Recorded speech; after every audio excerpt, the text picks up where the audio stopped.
അവർക്ക് വേണ്ടി മുട്ടിപ്പായി പ്രാർത്ഥിച്ചുകൊണ്ടേയിരിക്കണം.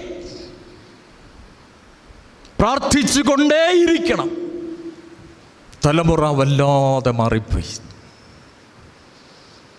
ഞാൻ പ്രത്യേകിച്ചൊന്നും പറയുന്നില്ല.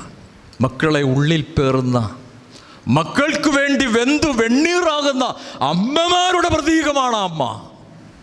പ്രജാതിക്കാരിയാ കേട്ടോ, പ്രജാതിക്കാരി, ഓർത്തഡോക്സുകാരിയല്ല, യഹൂദാസ്ത്രീയല്ല. ഓർമ്മപ്പെടുത്തിയെന്നുള്ളേ ഉള്ളൂ. മക്കൾ എവിടെയെങ്കിലും ആയിക്കൊള്ളട്ടെ. ഒരുപക്ഷെ വിളിച്ചാൽ അവൻ വരണമെന്നില്ല, അവൾ വരണമെന്നില്ല. അമ്മയ്ക്ക് ആഗ്രഹം കാണും. തന്നെയല്ല, ചുറ്റികയൊക്കെ വാങ്ങിച്ച് വെച്ചിട്ടുണ്ടോ ഇല്ലയോ എന്ന് നമുക്കറിയില്ലല്ലോ. ചുമ്മാ നോക്കിയേക്കണം കേട്ടോ. ചുമ്മാ മക്കളുടെ ബാഗിലൊക്കെ നിങ്ങൾ ലഹരിയൊന്നും നോക്കണ്ട, നോക്കിയാൽ വിവരം അറിയും. വല്ല ചുറ്റികയോ പിച്ചാത്തിയൊക്കെ ഉണ്ടെങ്കിൽ ജീവനിൽ കൊതിയുള്ളവർ ഓടിക്കൊള്ളണം. കാലം മാറിയിരിക്കും.